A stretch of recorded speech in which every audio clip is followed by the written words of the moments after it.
Suffering Podcast.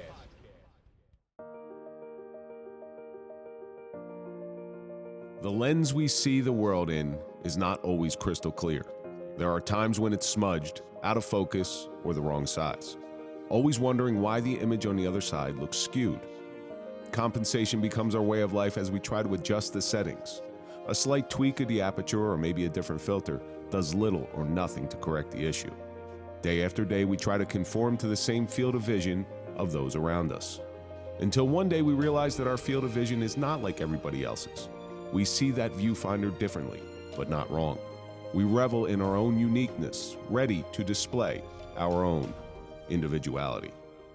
I'm Kevin Donaldson, always here with Mike Falaise, and welcome to the Suffering Podcast. If you're a fan of overcoming adversity and overcoming suffering, then we're for you, because that's what we do here, and that's the stories that we highlight. So do me a favor, hit that like button, subscribe to the channel, please comment, ring the bell so you can get notified of all of our new content, and now you can join. And of course, follow us on all social media so you can find out what we're up to when we're up to it. On this episode of the Suffering Podcast, I was introduced to this gentleman through his lovely wife, Natanya Wachtel, and tonight we're going to welcome Ian Jones to talk about the suffering of being on the spectrum. Thank you for having me on, Kevin. I appreciate you driving all the way up here, because this is a topic I think a lot of people have a lot of misinformation.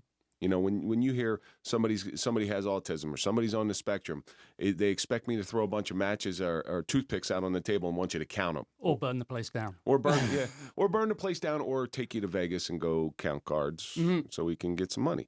But it's not like that. And that's why I'm so grateful that you came in here and you're willing to talk. And we have actually a lot of stuff to talk about.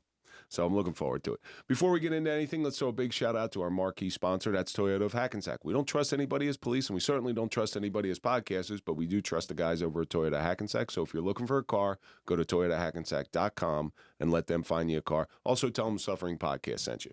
So Ian, each week we take a question from our audience. And this question comes from, I love this name, Old St. Prick.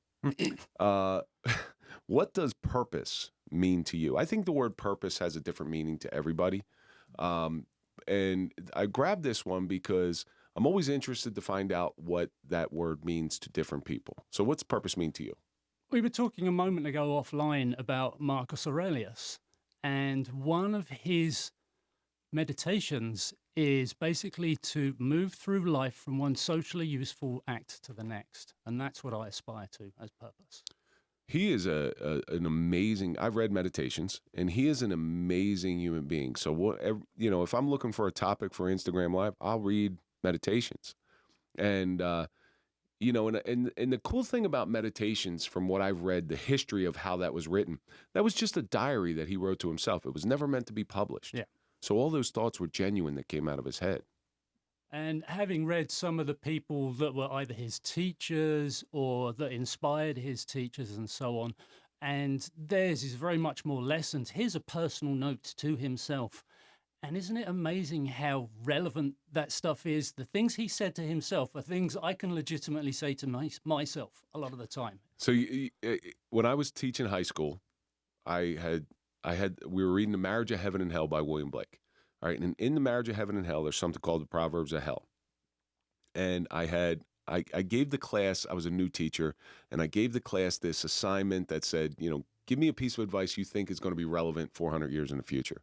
Everybody tried. I didn't realize how daunting of a task was, but one kid said, if you play with it, you'll go blind. And the other one said, if you shake more than twice, you'll play with yourself. You're playing with yourself. So they're right, but this is high school. This is a public high school. I'm like, guys, you got to redo it. Come on. And I'm 22 years old. I'm like, hey, it's funny, but what are we gonna do? So my purpose, it's shifted over the years. When I was a police officer, that was my purpose. That was what I felt driven to do. It's changed. The problem with having a purpose like that is when the rug gets ripped out from underneath you, and you're left out in the open. And a life without purpose is a life full of depression, full of darkness. And I talked about it on Instagram Live tonight. It's a tragic life. If you read Rick Warren's A Purpose-Driven Life, he actually says that a tragedy is a life without purpose. And the reason that it shifted is not because I wanted it to shift, it's because it had to shift. And when it shifted, I was sort of listless for such a long time. until I found my way out of the darkness. And I said, oh, okay, that's a purpose. That's my purpose, is to reach back as I'm climbing up the ladder, reach down for people who are having a difficult time getting to the next rung. And that's what I do now. That's my purpose. My purpose is to try to pull people out of these dark places. Am I successful all the time? 100% I'm not. But I'll never stop trying. You know, I've done shows where people will comment and they'll say, well, why are you trying? Just let them do whatever they're going to do. I can't live like that. That's not my style of living. I will always reach my hand out to somebody who I see is in a place that maybe I once was, that I didn't really enjoy because they're not enjoying it. And that's what, to me, that's what makes the world go round, is reaching out to another person. So that's my purpose now. My purpose now is exactly what this show is how do you overcome adversity? How do you be resilient in coming through some things that people think the worst of the worst? We had some people on here that, you know, your wife, Natanya, she went through something completely awful. Now her story gets a chance to inspire people. All right, that's a purpose. And that's a purpose that can live for the rest of your life. Because I certainly don't want to leave this earth saying, hey, that guy's life was a tragedy. So, Old St. Prick, thank you so much. Thank you so much for sending that question in. Keep sending in your questions, and we will try to get them on the air. So, Ian, I know a little bit about you from what your wife has told me. I've checked out your social media. I've taken a look at you. So why don't you tell our audience a little bit about how you grew up, where you grew up? I know you didn't grow up in New Jersey because I can hear your accent. The accent gives it away every time.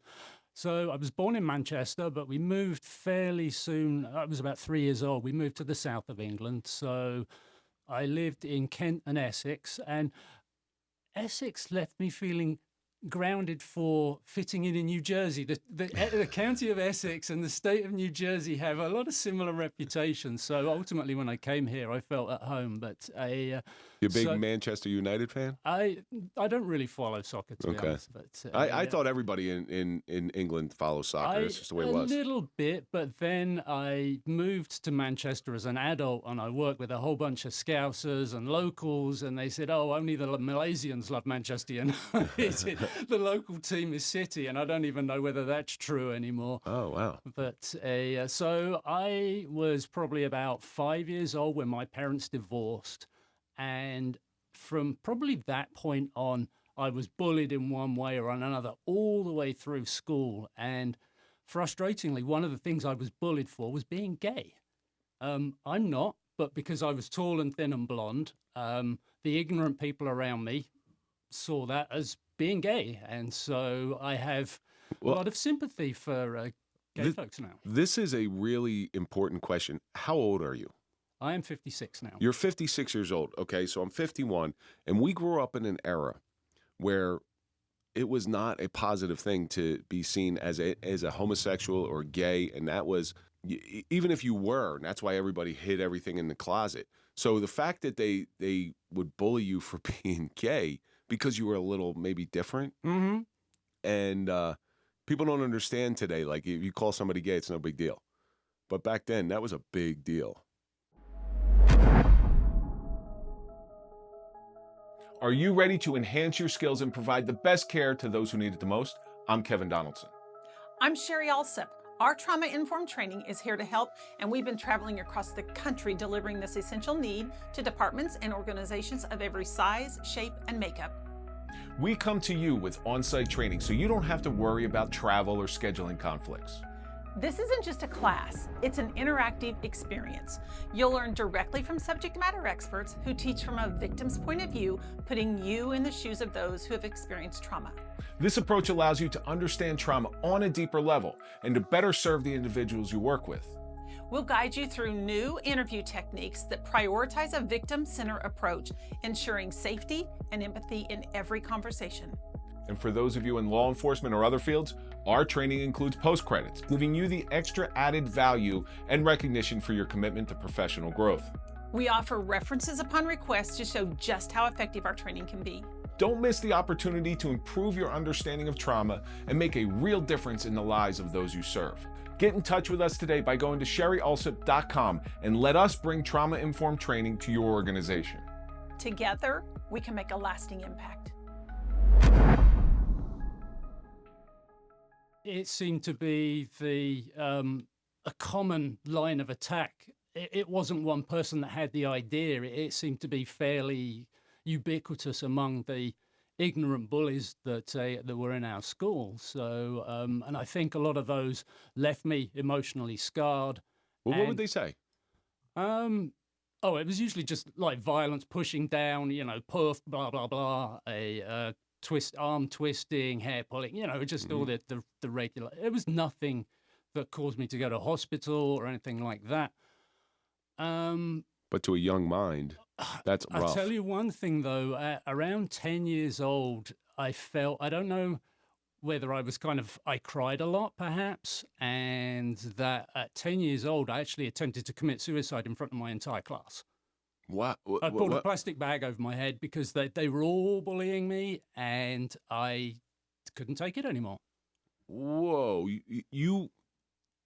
Was it an attempt, or was it an attempt to stop them bullying?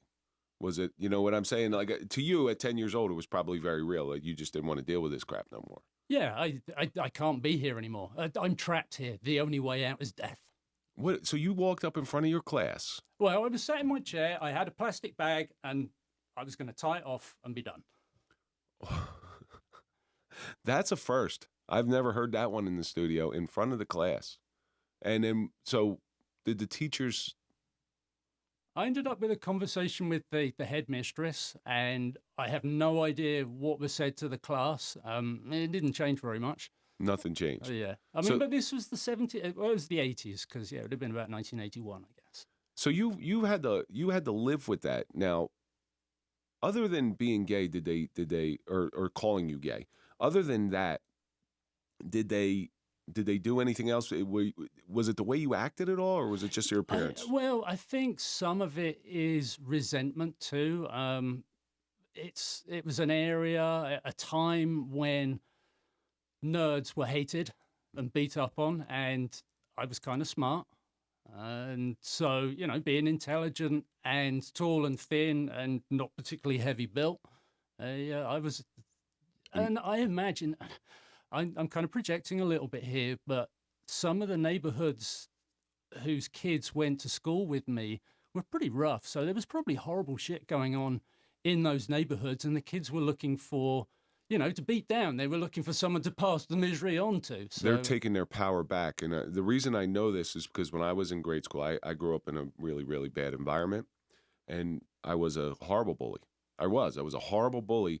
And I had to make amends to my transgression for the last 35, 40 years of my life because I was such a little shit.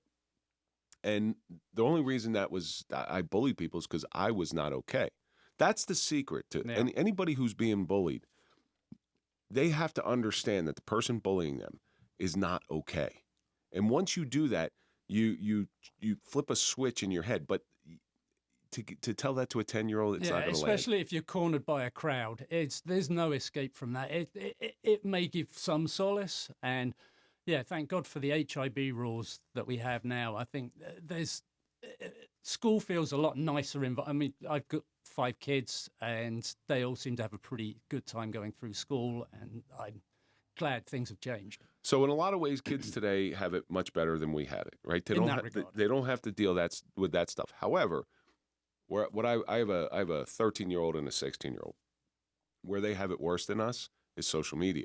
Because where you had 8 hours of school and you went home and you were free from that nightmare of school, these kids have it 24/7. There were kids in the neighborhood, but once you're at home, you're untouchable in that day and age. Yeah, you at least could go inside and have a little bit of peace. Now, did you ever tell your parents about any of this? No, I think the other complicating factor was my dad married someone that really didn't want kids or want us. So, and my dad may actually have been diagnosed. So he and his then wife kind of had their own little world. And, again, we're all Gen X. They basically said, come back when it's dark kind of thing. Yeah, and when the lights come on, yeah. So we weren't supervised a lot of the time, and other than meal times, was really the only interactions we had. There was no bond, no kind of emotional support. People didn't say, I love you and I hug you. And I mean, this is England as well, which is known for being kind of stiff upper lip and not showing emotions. And so all those factors played a part. Gen X is a weird group of people, okay? Because our children, we didn't like the way we were raised, which they were World War II people, right? So, or they were, not World War II, they were Boomer generation. Boomer generation. Mm-hmm. Then we raised our children completely the opposite, which is, there is not the right way either. Okay, there's a middle ground. The way our parents raised us was not the right way. The way some of us raised our kids is not the right way either. Sure. We've gone the pendulum has swung so far the other way. We just sort of have to find that middle ground. Yeah, it's not. There's been too many. I want to do the opposite of all the things I didn't like, rather than, hey, let's find a good way to do this. Right. That is neither opposite of this or like that.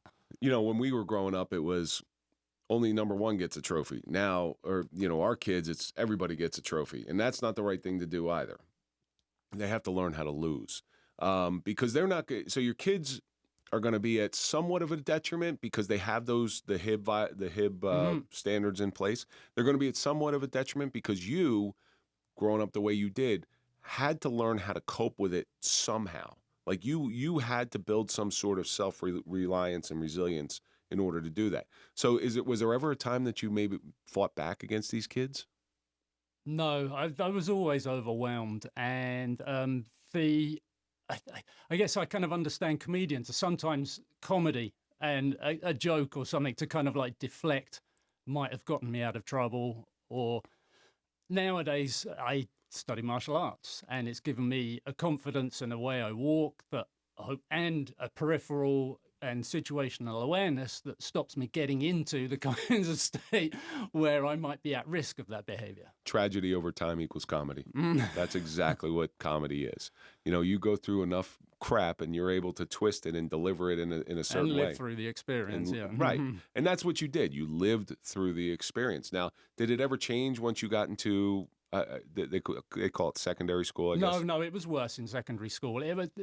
My final release was going to university, when I finally got to hang out with people that thought about other people and cared, rather than bitter, twisted, or jaded by the environments that they were in. So yeah, it went all the way through school. So Essex, was it lower economic? Somewhat, yeah. I mean, but it's a real patchwork, and the Thames estuary, is somewhat lower economic, yeah. What I know about those neighborhoods, especially in England that were lower economic, they were tough. Mm-hmm. They were tough neighborhoods, and if you weren't tough, well, you were the source of a lot of pain. Yep, yeah. So how did it get worse? You said it got worse in high school? Yeah, secondary school? It was just continuous. There was never really any release from it. There was always the threat. There were always, and I guess maybe going into the last 2 years, where the only people that stay on through 17 and 18 are there to do further education. So they tend to be a little more educated. Did any of the teachers ever say, "Hey, listen, man, it's okay. You're going to get through this"? No. Nobody. Nothing. So you're stuck there all alone. Mm-hmm. You have no source of support. How did you get through it? Luck, I guess. Luck. Determination, or I don't even know. I'm grateful for every day. That's a tough thing to deal with as a kid. Sure, I'm scarred from it. There's absolutely that. You're going through all these different changes. You're trying to find yourself, and this is all you know about the way people treat you, and you're like, life kind of sucks. And then, what was when you got to university, what was the first, I'm assuming when you went into university, you're a little bit guarded. Mm-hmm. You're like, okay, well, this is just the next level of torture. And also, my condition means that I'm not as sociable. I'm not as good at picking up social cues. I'm not very good at stepping into a crowd. Like my wife just shines. She lights up the room when she goes into a place, and people are drawn to her, and I'm not like that. When was the first time that you started thinking, okay, maybe I got something? You're watching everybody else around you. You're watching how they socialize. You're watching how they interact with one another. When was the first time that you actually said, hey, I can't do that? Well, I guess I've always had that feeling, but not really understanding why. And it wasn't until well into adulthood and one ex-girlfriend or another said, hey, you're probably on the spectrum. I didn't even and that would have been probably like mid-90s even. So I was well out of university and into the workplace before that was even a thought. Our generation looks back at when they went to school. And even though autism wasn't a thing, it was, you had said it earlier on that, autism there was no autism. There was no, and anybody who was really autistic didn't go to school with you because they went to a special school. Because they were violent or they had a lot of behavioral issues. Or they were so severe that they, nonverbal or something like that. They were so severe that you just never associated with them. But if you look back in high school, think about this. I want everybody who's say 45 to 60 right now, think back in grade school and high school. There was always one or two kids where you're like, there's something different about them. And they were probably on the spectrum. Yeah, I think one of my worst bullies probably was. He had serious behavioral problems, and I was an easy target for him. There was a kid I went to school with. His first name was Sheldon. I won't say his last name.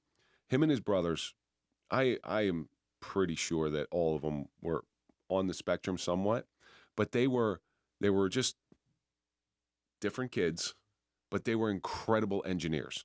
Like they would build stuff that would just marvel, but they would build silly stuff. Like they built a motorized go-kart, but they built it out of an electric engine, so they could only go 100 feet. They built a bike. It was on a cord. It was on a cord, which was hilarious. They would find tubes in the woods or something, and they put padding in there, and they roll each other down, and it looked like the funnest thing ever. They built a bicycle. This is no lie. They welded frames on top of one another and put the crankshafts all the way up. It was like a 10-foot tall bicycle. It was the coolest thing ever. But as far as associating with them, they kind of just kept to themselves, and they did their own thing. They were marvelous. They were brilliant in their own way, but very, very socially awkward. And if we think back, our generation, if we think back in school, you definitely had some kids just like that. There's always a couple there. But being different is not a bad thing. Okay, it's just different. It's kind of like if I'm looking at you and you got a tan shirt on, well, you might look at me and I have a black shirt on, but you're not seeing black. So that's just to give you a broad scope of the way that I understand being on the spectrum. Do you have some sort of different definition? It's hard because it manifests uniquely with every individual, and they call it it's a mosaic. And that's why you see that the autism symbol is like all these jigsaw puzzles. And it's fascinating to me, being the father of identical twins and being the husband of Natanya, who bore them, that they, particularly one of my daughters, clearly has some of the similar traits that I have, gets frustrated very easily, takes things literally rather than being able to kind of read and inference, doesn't pick up on social cues, that kind of thing.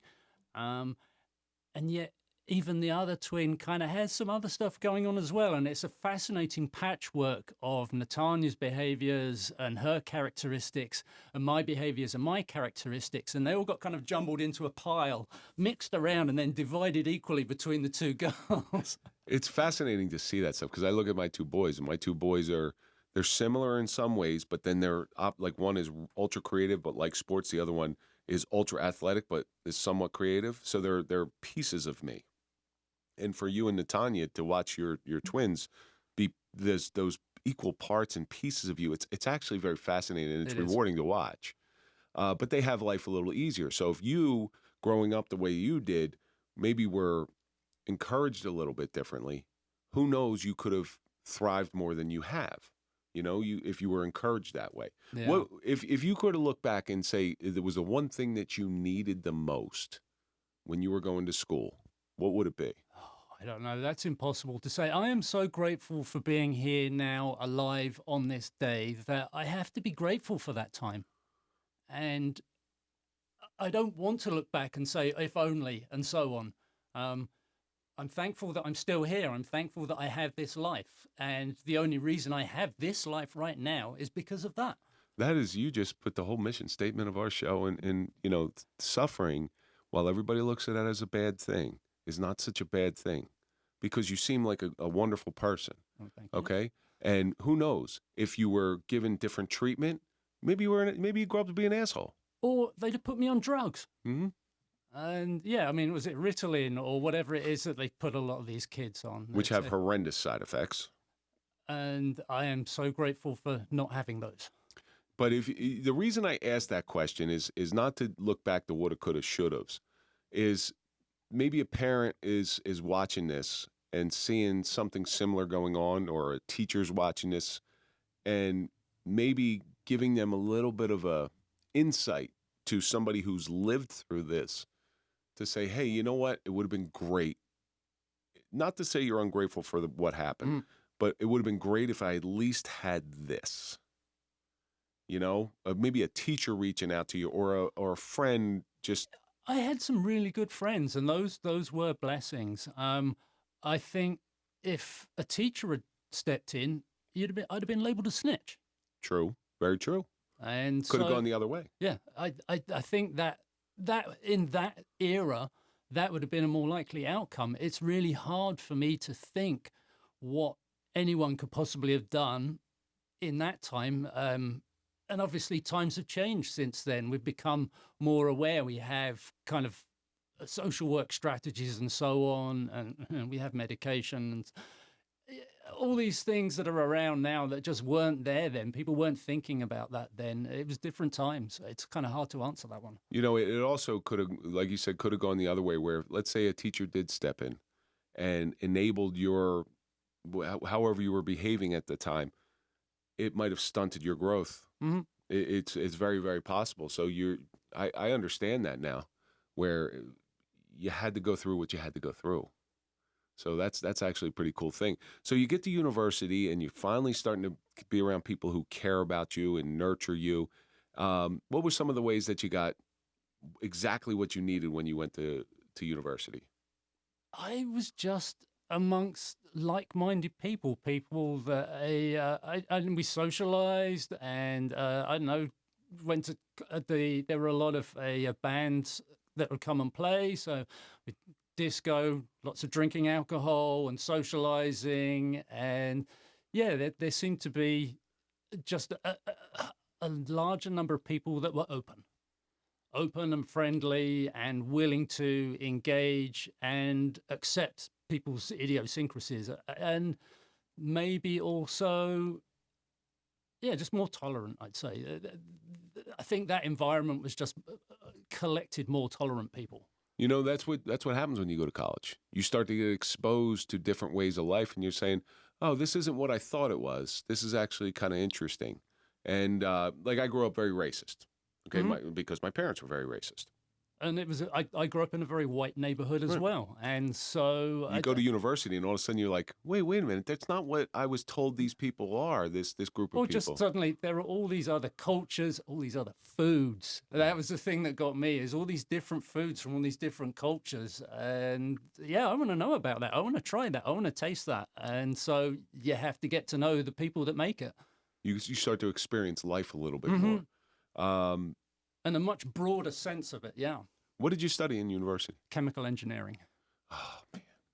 I'm going to seem like an idiot on this one, because you and your wife, you got nerds. Well, she tells me the other day, she calls me, I said, do you need the address again for the studio? And she says, you forgot that I'm a nerd. That's what she said. But no, nerd has been changed. Okay, nerd has. I think it's been pushed up the ranks a little bit. Because if you were too intelligent, you got looked down on. Mm-hmm. Now being intelligent is a good thing. The quote unquote nerds rule the world now. I don't think anybody was fighting to be friends with Jeff Bezos or Bill Gates or Elon Musk. Or whatever, yeah. Yeah. So these were quote unquote nerds, And so you go through university, and did you have any other issues inside with dealing with the fact that you don't associate the same way everybody else does? Or did you pretty much come to terms with it? I felt like I fitted in reasonably well. Yeah. And the course was tough. It was one of the classes which had the most hours of class time of any of the courses that were operating on that campus. And so we were either focused on studying or partying, and didn't really seem to have any trouble doing that after a while. So what you're telling me is university in England is pretty much the same way university is in the United States. Well, I mean, there is one subtle difference, is that the drinking age starts at 18 in the UK. So yeah. basically, well, it kind of started it earlier than that here too. The legal drinking age. There you go. Yeah, it's kind of it's pretty free. Obviously, we've got two boys that are juniors now, and my eldest son turned 21 back in September, so he's now talking about drinking. Yeah, I ruined drinking for me. So my oldest boy, who is now 16, going to parties and stuff like this, and I have these discussions with him. He got to see a little bit of my alcoholism. So I hope that was enough to sway him away, but I'm not stupid. I know he's going to try. He's going to experiment, but it's a way to go down this bad stuff. Now, when you were at these parties, did it make you seem like you fit in a little bit better? Yeah, I mean, I still wasn't successful with women, for example. I had a relationship through most of that, but I wasn't one of those that was forever kind of having sex with lots of people, hitting, and generally, pulling girls. Well, you can't say that. Your wife's going to watch this. I know. You can't say that. No, that makes sense though. That makes sense. Mm-hmm. And you're watching people around you who are successful with women, and I think every male struggles with that maybe they're not. I had a couple of friends that could charm the pants off anyone, basically, and I don't know, it didn't seem necessarily like a life skill that was entirely useful to have, and some of them did all right and some of them didn't, it's just... So you moved into New Jersey. Did you notice anything different here? I'd been a few times because my ex's family were all here, her mother and her grandmother, so we'd come back twice a year. I don't know how well you know the area we live around Union County, but my ex insisted that I drive. So getting out of Newark Airport and onto Route 22 was a very different driving. I think that was the driving experience was very different because in the UK, most roads, pretty much the only information you're presented with is that pertaining to directions, speed, and controlling traffic. If you drive down 22, where it splits and you've got stores in the middle and you've got stores down both sides and people zipping across from 3 lanes to get to and all the advertising hoardings, and somewhere in there's a speed limit sign or, or one of these things. And so that was a big change for me. I think people who move into New Jersey, assimilate into New Jersey so well the minute they get behind the wheel, because you will turn into the quintessential New Jersey person. You will be cursing at somebody, doing something ultra stupid on the road. That's just what happens. I don't care I don't care what part of the world you're from. Drive in New Jersey for 5 minutes and you will start F-bombing everybody and say, what is wrong with you? Where did you get your driver's license? Are you kidding me? But you come here. Did anybody in the United States pick up on the fact that you just might have your social cues and things like that? Well, that is a whole big thing because my ex-wife basically identified this in me, and I allowed myself to become abused. Basically, it was an abusive relationship. And well, by diagnosing you, did she think she was better than you? Yes. Oh, I think interestingly, she had a narcissistic personality disorder, and so she thought she was better. Well, she thinks she's better than everybody. Oh, okay. And science to prove it, almost kind of thing. And now with that diagnosis, now she has a metric in order to say why she's. I don't know her, and I don't mean to. Well, it's a way to control me. Yeah. And you know how it is in any relationship where you've got to compromise a little bit two human beings cannot be in a romantic relationship without having to kind of give. And basically, I compromised and I compromised and I compromised and I gave myself away until there was nothing left. And at that point, yeah, if I hadn't left her, I would be dead. Did she try when she self-diagnosed you? Did she have a plan of action, like how she was going to cure you? God, no. It was just to control me and put me down. So what were some of the things she said? So you're in that bullying situation Yeah, again. exactly. Yeah, I can't even remember. Weed and age have kind of like wrecked my memory, and I've moved on from that shit, basically. Yeah. But it's you're trying to start this new life. You have this positive experience in university, then you meet this woman, and it seems to happen again. How did you get the guts to leave her?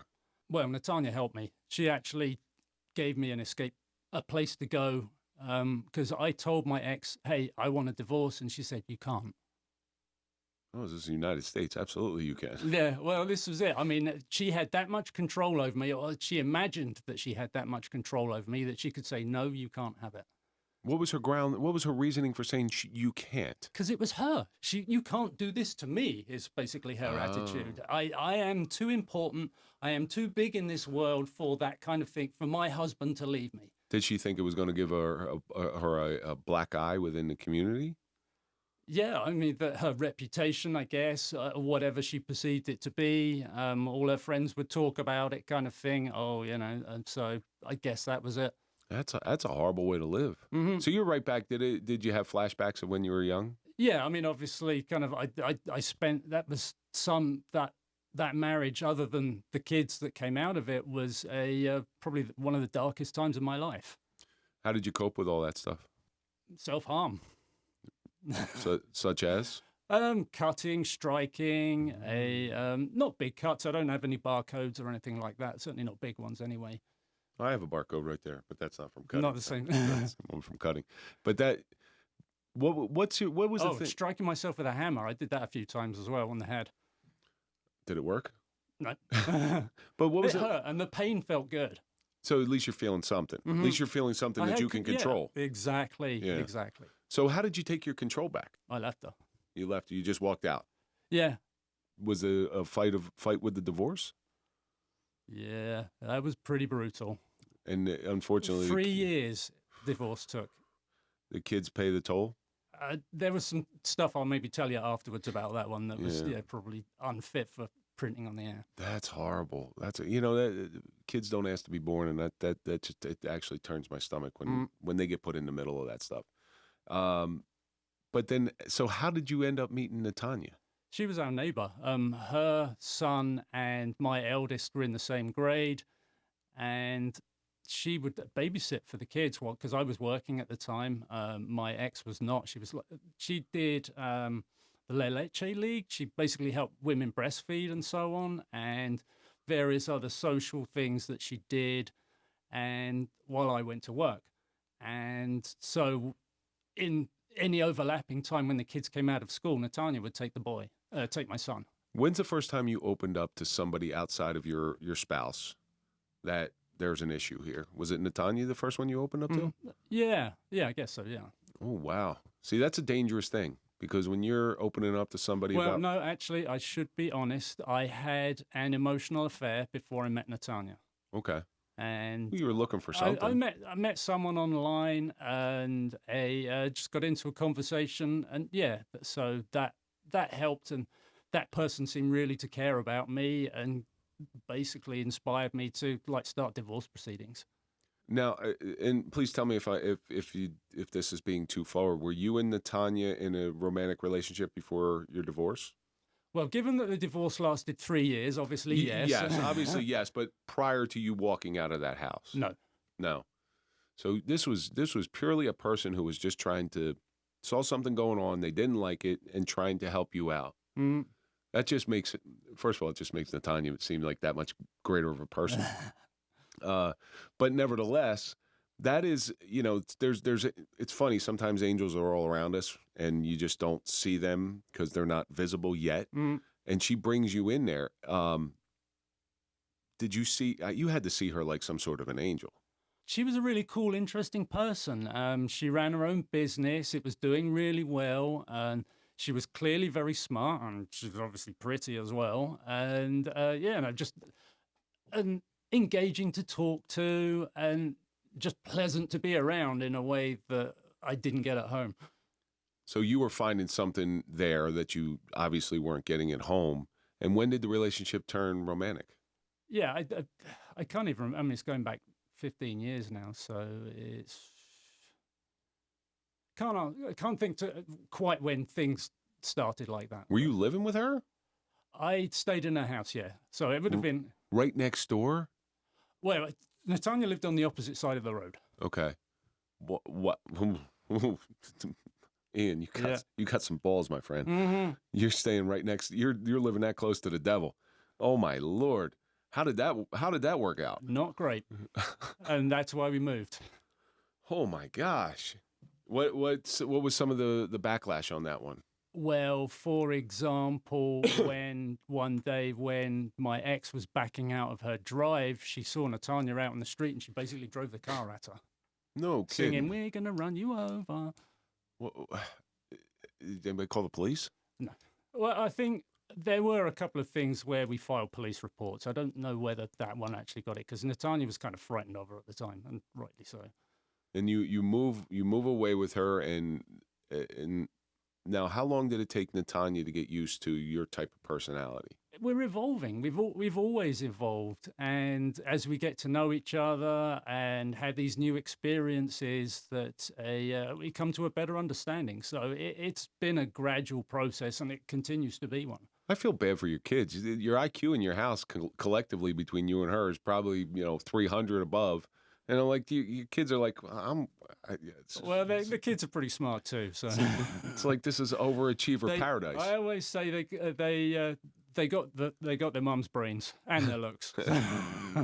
Later in life, so what you're talking? When did you get together with Natanya?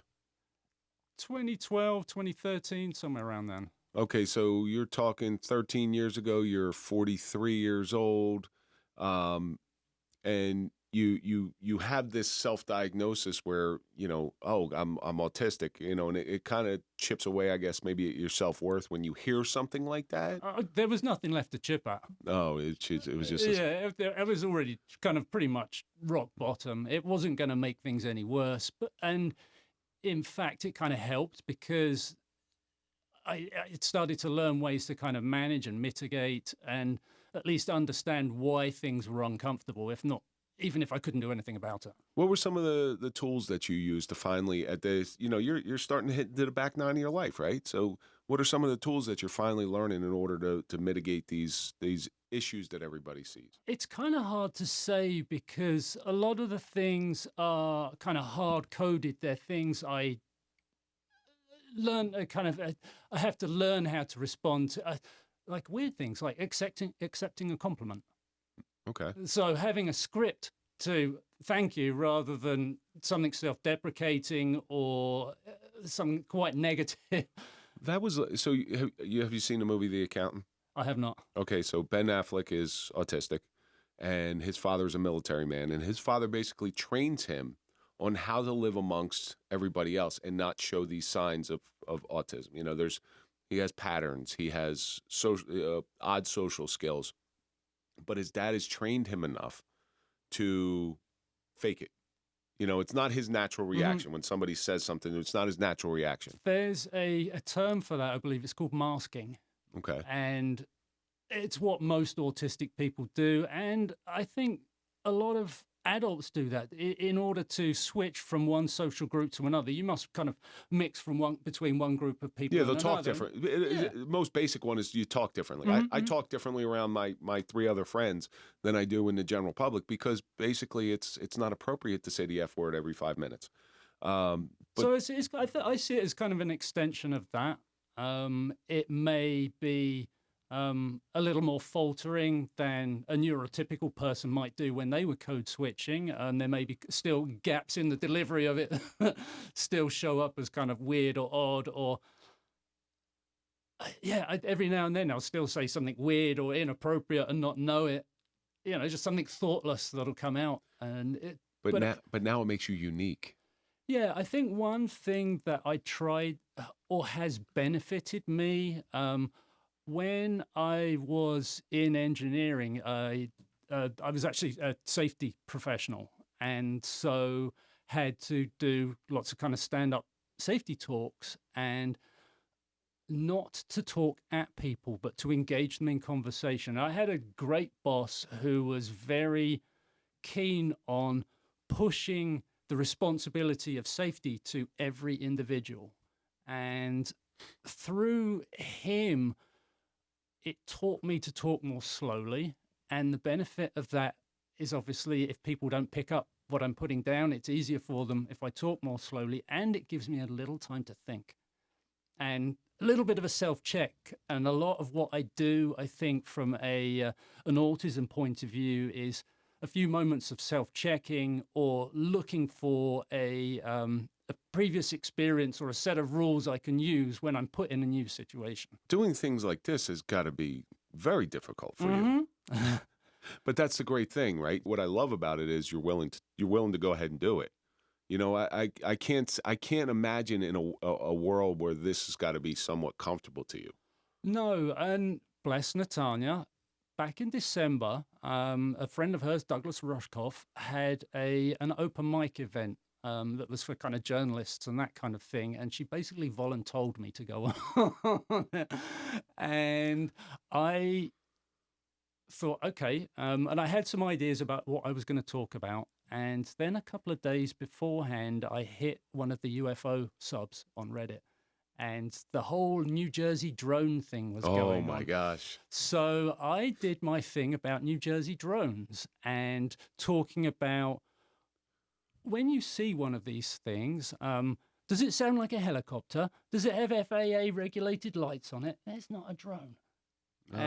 But there were a couple of things videos I saw of objects the size of cars that had non-standard lights on in I've the seen videos them. that were posted. I did see them. Yeah, I've seen them. So that I basically did it some clarity around the drones was my talk, and I basically did 5 minutes riffing on that and getting into the mind state and trying to recall because it was about 10 years between me doing those safety talks and being in the situation, because when our girls were born in 2015, I quit my job so Natanya could keep working. And so I was in a bit of a funk because we're talking about purpose at the beginning of the show. And my only purpose then was to be with the kids. And over the 10 years, as they started getting older and older and kind of more independent, it was time to start doing something new. And I can't go back into engineering because half the places I worked at have closed down. The hours that they expect you to work are unconducive to our family and the way our life works. And for a whole bunch of other reasons. So I needed to find something new. And this kind of reopened my mind a little bit. And so I sat there and I got some laughs and I managed to talk fluidly and slowly and hit all the points I wanted to make. And it gave me the comfort to, then when she said, I want you to host Sexy Science Time, for me to go, oh crap, but okay. How did it make you feel though? You know, you're talking to people, you're getting laughs, you're communicating in a very social way, you're kind of like laying everything out there. I spoke to more people in that environment because up until that point, and it's still true for a large point now, is that there are only 4 reasons I leave the house mostly, is to take the kids to school, or school runs, grocery runs, to the gym or to the dojo. And so I'm a homebody, and in that environment back in December, I spoke to more people in that 10 minutes than I'd probably spoken to in months, and certainly that many strangers. So it gave me a little boost, for sure it did. So how do you like doing Sexy Science Time? It's fun. It's still starting. It's not necessarily my special subject, but we talk a lot about mushrooms, of all kinds of mushrooms, psychedelic ones for sure. But Well, psilocybin is an interesting topic, and it's a topic that's very interesting to a lot of my audience here, because some of the benefits are used for post-traumatic stress and regrowing the synapses in your brain. There's a lot of different organizations that are advocates for the use of psilocybin, which is the active, for those people who don't understand, psilocybin is the active ingredient in magic mushrooms. But medically, it's not just for the hippies anymore. It offers a cure. It offers an actual cure. And that's the thing. When Natanya was working for whichever pharma company it was that was working on some of these psychiatric drugs, she heard about psilocybin and how MAPS were actually curing people of PTSD in a way that these SSRIs and SNRIs aren't doing. They're just kind of regulating mood and giving a whole bunch of shitty side effects as well.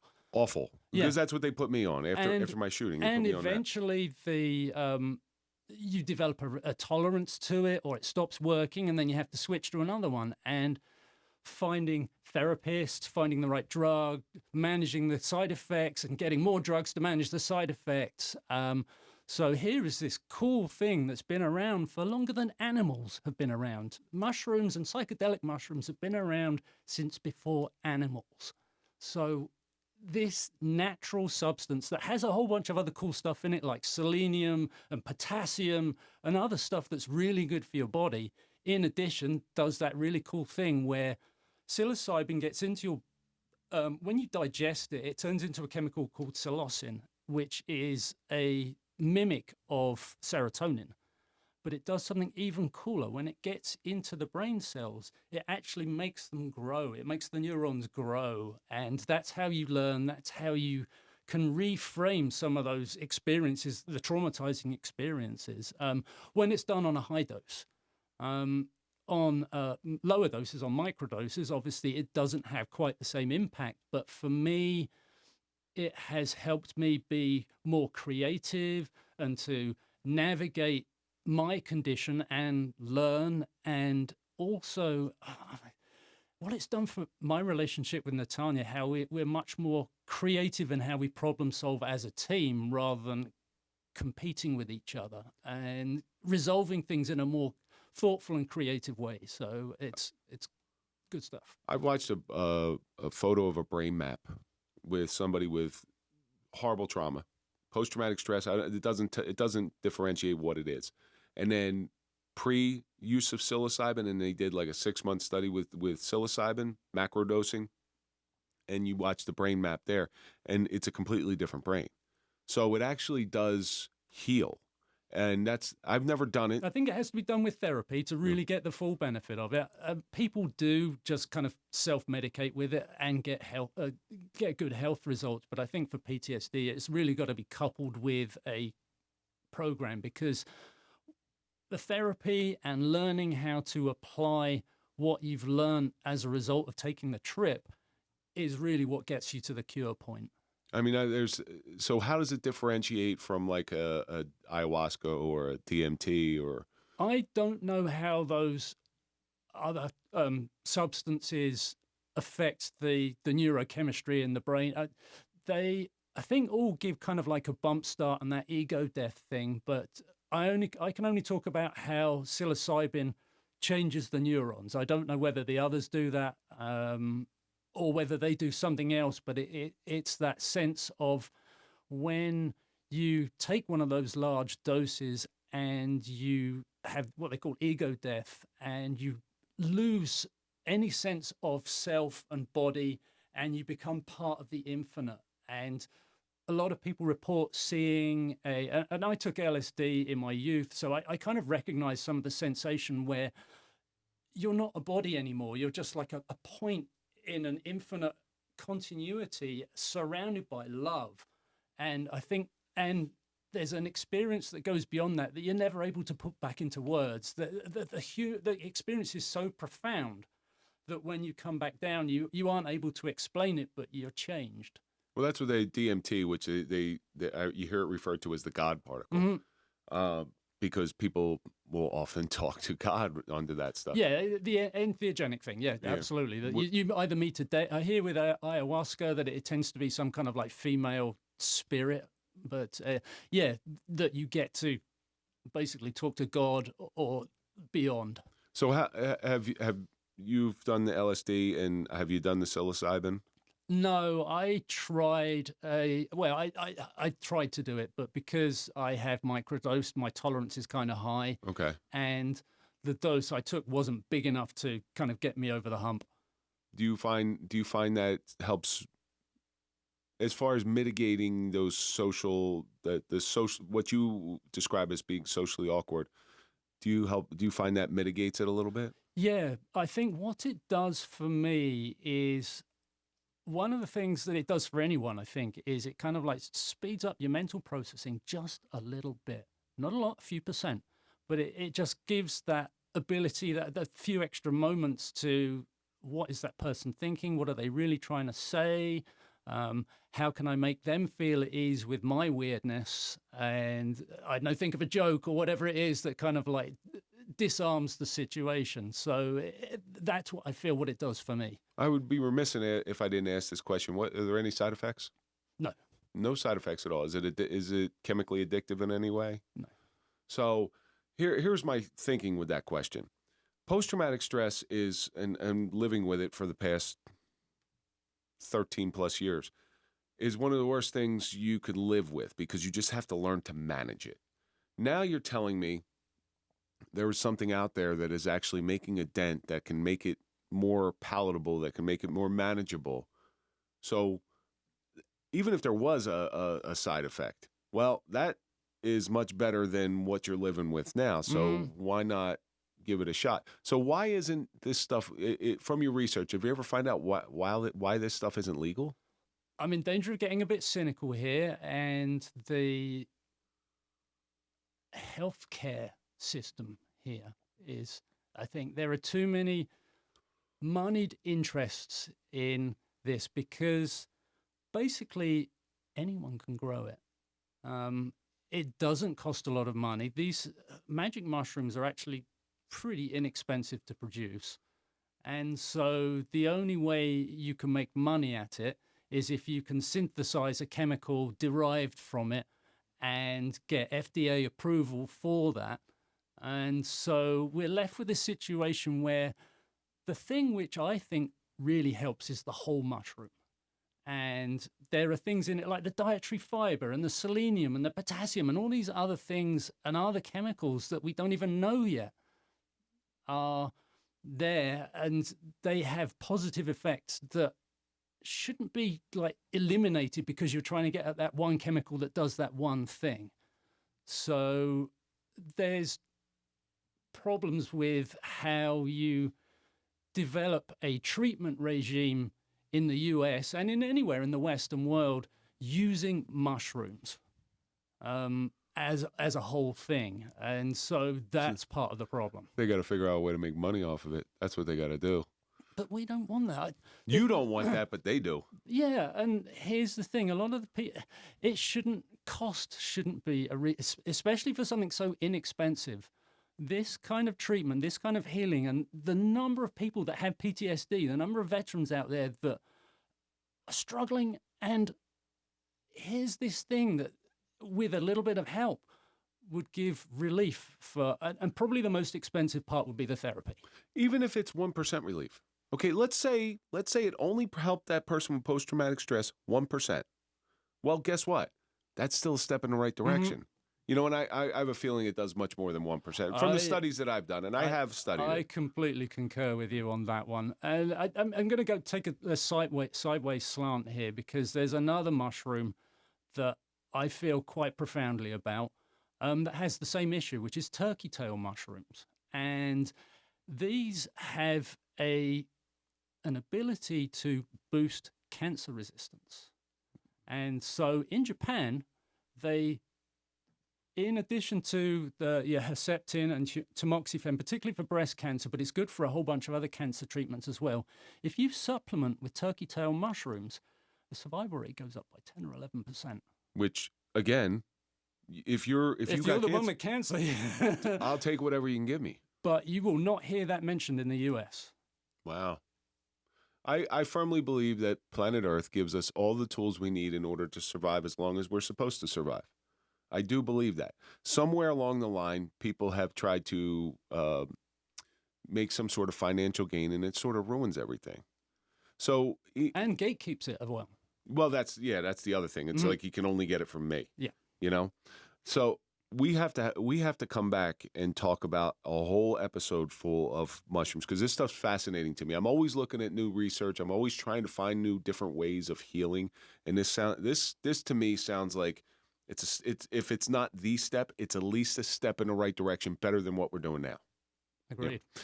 So we're coming to the end of this thing, and where can we find you? Why don't you throw out some plugs? Give me your social media and also where Sexy Science. I'm still building. So a lot of the stuff that I do now is underneath New Solutions Network and Natanya's company.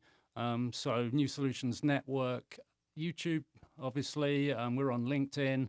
If they can find me on LinkedIn, or I'll share my profile with you afterwards. And we're on Instagram as well. Ian.Black. Ian Jones as 16. I can't remember what the numbers are afterwards. Yeah, it's something. We'll put links to it in our show notes. So, Ian, we've spoke about this a little bit prior in this show, where the suffering that you went through, trying to come to terms with the fact that you just see things a little bit different. Not better, not worse. It's just different than what, say, the quote-unquote, I hate that word normal. I can't stand it. It's just like I hate the word crazy and I hate the word normal. Neurotypical. Okay, that sounds a little bit more scientific. Yeah. There's all these, suffering is not such a bad thing. Okay, you would not be the person that you are, and I see the passion in your eyes when you come and you're talking about your mushrooms, right? I see it coming out in your eyes, and you may have not been able to get there had you not gone through all these different pains and suffering, especially when you were younger and even in young adulthood, and then you're in your first marriage. But suffering is a lesson, all right? If you could pick out one lesson from your life of suffering that it has taught you, what do you think it would be? There's hope. And also, I'm a big advocate of Stoicism, and learning late in life that sticking a label of good or bad on something, especially something that you have no control over, is pointless. And ultimately, the only thing I have control over is what I say, what I think, and how I act. And that's ultimately where it's brought me to right now today. The good and the bad in many different cases, outside of some big moral no-nos, is done through the lens of whoever that person is looking at. And I'll dumb it down for everybody. Some men like blonde women, some men like brunette. So the guys who like brunettes, the blonde women may be bad, and the brunettes are good, vice versa. But guess what? Neither one's right. They're both good. They both have their positive things to them. So that's just to dumb it down to everybody. And that's kind of the way I see anything with the spectrum. It's neither good nor bad. It's just different. Exactly. And it might not even be for you. So, Ian, thank you so much for coming in. Kevin, it's been a pleasure. And I really appreciate you, but I do want to get you back in here because we'll do this whole thing on mushrooms and psilocybin. I'm down for that. Absolutely. What was it, turkey? Turkey tail mushrooms. Turkey tail mushrooms. That's one I got to go take a look. Mm-hmm. So thank you so much. My pleasure. Thank you. And that's going to do it for this episode of The Suffering Podcast, the Suffering of the Spectrum with Ian Jones. And let's think about all the stuff that we learn. Kids can be so cruel. Different isn't always a bad thing. Weird can become unique, which is kind of cool. But most importantly, there's hope. And that's going to do it for this episode. Don't forget to go to popl.com, put in the code TSP20 for a 20% discount on your digital business card. Follow us on all social media. That's Instagram, Facebook, TikTok, LinkedIn, OnlyFans. Find me at Real Kevin Donaldson, and of course, follow the Suffering Podcast, and we're going to see you on the next episode.